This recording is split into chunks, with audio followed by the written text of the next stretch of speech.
துளி கூட கோதுமை மாவோ இல்லை மைதா மாவோ இல்லாமல் அரிசி மாவை வச்சு இப்போ சப்பாத்தி பண்ண போகிறோம். இது வந்து நைஸ் பத்திரின்னு சொல்லுவாங்க.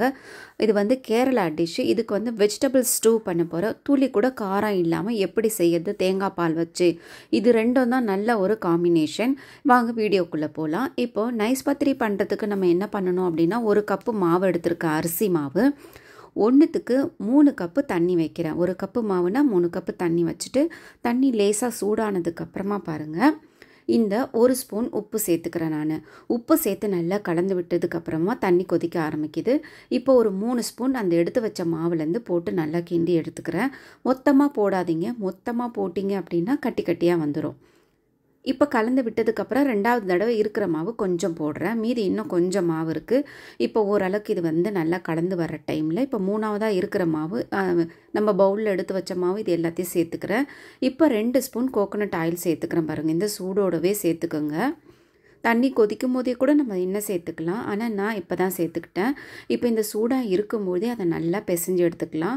இல்லாட்டி ஒரு ஸ்பூன் வச்சு கூட நம்மளாம் அழுத்தி பிசைஞ்சு எடுத்துக்கலாம். இப்போ இதை நல்லா சப்பாத்தி மாவு பதத்துக்கு வச்சுட்டு ஒரு 10 நிமிஷம் ஒயிட் கிளாத் போட்டு மூடி வச்சுருங்க. மூடி வச்சதுக்கப்புறம் எடுத்து பார்த்திங்கன்னா நல்லா சாஃப்டாக இருக்கும். 10 நிமிஷத்துக்கு மேலெலாம் வைக்க வேண்டாம். அப்போ தான் நமக்கு அது திரட்டுறதுக்கு ஈஸியாக இருக்கும். இப்போ பாருங்கள் எவ்வளோ சாஃப்டான பாலாக அந்த மாதிரி வந்திருக்கு. நான் இந்த கிளாத்லேயே கொஞ்சம் வெட் பண்ணிவிட்டு அதில் அந்த குட்டியாக பண்ண அந்த பால் எடுத்து வச்சுட்டு ஒரு பாத்திரத்தில் ஜஸ்ட்டு ஒரு ப்ரெஸ் பண்ணிவிட்டு இந்த ரோலர் வச்சுட்டு லேசாக அழுத்தம் கொடுங்க. ரொம்ப பண்ணிங்க அப்படின்னா ஒட்டிட்டு வந்துடும். சப்பாத்தி மாவு அளவுக்கு நம்ம அழுத்தம் கொடுக்கக்கூடாது. லேசாக கொடுத்தாலே போதும். பாருங்கள் எவ்வளோ தின்னாக ரொம்ப சூப்பராக வந்திருக்குது பாருங்கள். இப்போ நம்ம இதை தோசை தவாவில் நம்ம போட்டு எடுத்துக்கலாம். பாருங்கள் இந்த அளவுக்கு வந்து சாஃப்டாக ரொம்ப சூப்பராக வந்திருக்கு. நம்ம வந்து அது வட்டமான சைஸ் வரணுன்னா நம்ம அந்த ஒரு மூடியை வச்சு கூட நம்ம அதை கட் பண்ணி எடுத்துக்கலாம். இப்போ பாருங்கள் எவ்வளோ சூப்பராக இருக்குது பாருங்கள் இது. இப்போ இந்த ஒரு பக்கம் வெந்ததுக்கப்புறமா நான் திருப்பி போடுறேன். பட் கருகாது, எதுவுமே ஆகாது. இந்த அளவுக்கு ரொம்ப நல்லா சாஃப்டாக இருக்கும்.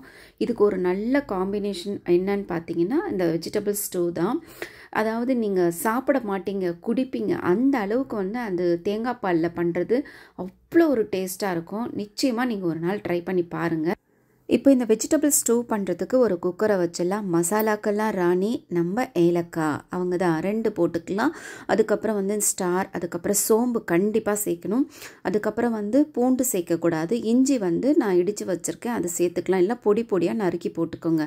ஒரே ஒரு வெங்காயம் கட் பண்ணி போட்டு நல்லா வதக்கிக்கோங்க. இப்போ வந்து 1 கேரட்டு, 1 உருளைக்கிழங்கு, ஒரு 5-6 பீன்ஸ் போதும். இது வந்து ஒரு 5 பேர் சாப்பிட்லாம். அந்த அளவுக்கு வரும். இந்த அளவுக்கு குவான்டிட்டி இருந்தால் க்ரீன் பீஸ் இருந்தால் போட்டுக்கோங்க, காலிஃப்ளவர் இருந்தால் போட்டுக்கோங்க. இந்த 3 காயை வச்சு கூட நம்ம பண்ணலாம்.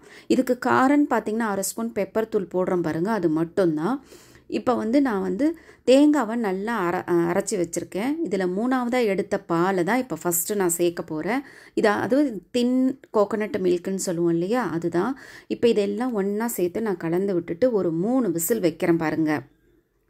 3 விசில் வச்சதுக்கப்புறம் எடுத்து பார்த்தோம்னா இந்த அளவுக்கு இருக்கும். இப்போ ஃபஸ்ட்டு எடுத்த அந்த திக்கான கோகோனட் மில்க்கே இதில் சேர்த்துக்கோங்க.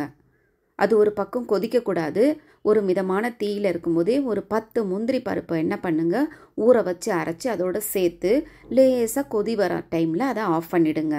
ஆஃப் பண்ணி எடுத்திங்கன்னா இந்த அளவுக்கு மணமாக சூப்பராக, அதுவும் அந்த தேங்காய் எண்ணெய் வாசனையோடு இதை நம்ம சாப்பிடும்போது வேறு லெவலில் டேஸ்ட் இருக்கும். அதாவது இந்த அரிசி மாவில் இப்படி ஒரு டிஷ் நம்ம பண்ணிவிட்டு அதுக்கு இந்த சைட் டிஷ்ஷாக சாப்பிடும்போது டேஸ்ட் அட்டகாசமாக இருக்கும். நீங்களும் வீட்டில் ட்ரை பண்ணி பாருங்கள்.